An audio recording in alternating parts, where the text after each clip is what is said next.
just come. I will say this in the evening.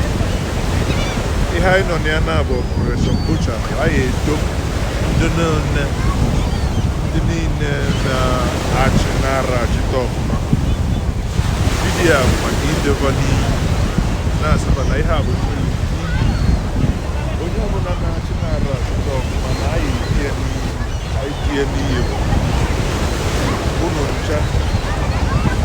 ndị na-ekwe nkwa airport na Anambra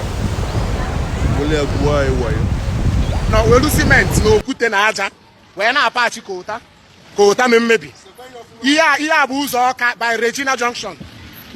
na ndị na-apachi ụzọ na ihe eji apachi ụzọ Anambra steeti okwute cement na aja ka eji apachila anyị kota mmebi anyị akpọ ndị road man ma ndị na-abụ ụzọ mebie na Anambra were aja wee barụ na-ebe aja mkpọkọ cement were apachi ndị si na insecurity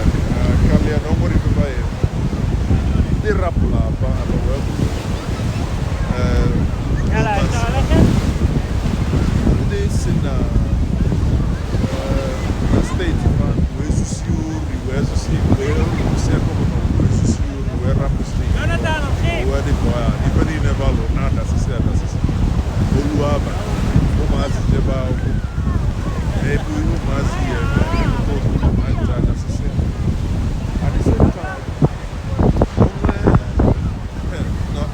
ndị ọka maka na ibido ma abịa si ebe ọ dị ga-enwe a little glimpse of hope Ebonyi just because na ọ na-agba ọkụ ụzọ ọ karịa ụzọ ọ na ụmụ ụkwa anụkwa na ndị civil servants ya bụ ebe ahụ mana the only thing bụ na nrọ as bad as ọ dị n'ala Imo steeti na infrastructure niile alụ ma briji ma gọọmenti ịbụrụ onye na-alụ briji without road briji niile alụ na-emebisi ebe so anyị wee bịa wee kọrọ wee bịa n'ihi na ya anyị wee yọba na our ancestors ya bụ anyị ebido ọdịnala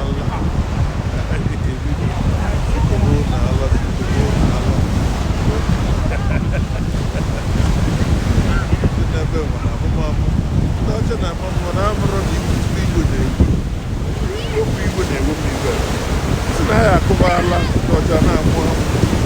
ọcha mụkwụ na mmetọ na-akụ ala na ya akụ ala ndị dị ka anyị nọ ebịa m idobe n'ihi maazị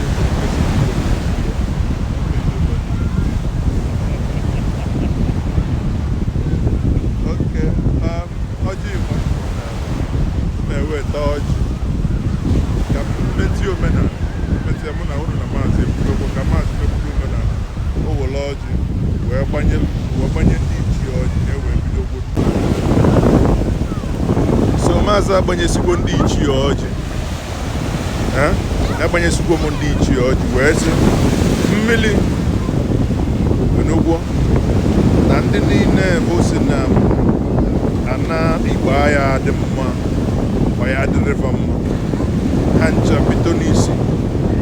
ma ndị bụ ndị anyị mere elect ma ndị anyị emere elect ndị welu oke luelu anyị wee jee lesi ndị ọzọ ya adịva na mma ndị welu ife ọzọ ihe niile nke luelu anyị wee jee lesi ndị o kwesịrị ilesi na n'Igbo dịzị ka ebe a gbara ọsọ agha isi Enugu Ọnịcha na-ana njọ isi Enugu Port Harcourt ụzọ adụrọ ịnwekwa na-anwa wee si na isi Lagos wee na-anata ịpụta na Benin ejide isachi ala si na Igbo onye ori a na-ebuzi okwu Igbo onwe gị agbakọ onye na-agba kọntena ofu airport nwanụ anyị ji eme ọnụ kafa were gbochie 35 days ya dị ha o nwere ibe a na-egwu ọnọkọtazie fan wee sị na airport nwanụ na-emechikwu ya na ndị na-enwerozi enwepụ olileanya na aba ya alụ asịkwazie na after 35 days ihe ha na-agwakwazi anyị bụ nwụrụzi olileanya ndị agaghịkwanụ m ntị nwa ọnwa atọ Ezeoke agakwo ntị ka mmalụnụ ka ndị nwa ha ma elekt na-achị anyị gịnị ka ba ekwu nwụrụdo onye na-ekwu okwu nọ nke bụ nke na-ewe m iwe ọ bịa ha ncha bụ ndị mere mitin wee kwa akwụkwọ si na agha alụ na agha provide logistics na agha alụ under 30 Kennedy under na ebido before Christmas mana ka ezikọ ya esi bido before Christmas unu sign a contract o nwere onye gwala details contract asign nke ka ọ esi wee bido osisi ya ga-ebido biko unu n'iyi na-enekwa ụnụ mmiri na-enekwa ụnụ ọkwọ ndị na-achị anyị ka m buru bịaba ka m bịa kụsa alụ unu mọlụkwelu unu ya esi metini tinyebe n'ọnụ na ife anyị fụzikwa ụtalị anyị ndị nọ n'Aba mmiri n'Igbo Nse ndị nọ n'Ọnịcha ụzọ adụrọ ndị nọ n'Owerri onye na-aga na briji ọchịla obi n'aka briji emereda Second Niger Bridge a na-eghela ya asị alụba since 1999 na ara arụsị kedu ife anyị eme ife ma alụ na-eme ịgba n'elu njọ ịgba n'ala njọ mmadụ oyi efedo efe mmadụ efu odo efu efuri ndị nna nna anyị babịakwa ọnụ bịa tụnye ya bụ okwu ọnụ olugbo olu mgbe eji abịa abalị akwụwụlasị maba anyị nwabụ ndị dị ndụ enwụkwụrụ nke anyị ya chebilizi ebe n'obodo oyibo nwa onye nke bịanụ ka ọ bịa rie eji maọbụ ọ ka bịa ma ebe anyị esi n'azụ nke ọkpọ n'isi mana alụ na-emezi mbụ na anatazi ebe ha na-achị anyị na Naịjirịa ụmụ ọkwa itinye ndị uwe ojii na-echeba nche esote anyị mọbụlụ agbara ihe bụ onye nke ọzọ emeghị nna wee bụrụ ya ya bụ ife amazụkwo nke anyị esi tụnye ọnụ amazụkwo nke anyị esi tụnye ọnụ ọgwụ maazị ka na-ebute ọgwụ na ya bụ ife oli ma ọnụ lie ma ọnụ kama na maka na ya ama ọzọ ya na maka na ya ama ọzọ na maazị Ezeoke na-ekele onye ọbụla wee sị ebe anyị ekpekwuba ụfọdụ ndị ya sị na nwaanyị oji ya bụ onye Afrịka ibe mebi ọbịa kpebeba n'iyi ọ bụrụkwa na anyị na-ekpeba n'iyi sọsọ anyị nwe na-emekwu nke anyị eme anyị na-eme anyị na-ezukọ na expose anyị zukọsịa ụwa wee malụ na ba na-eme ahụ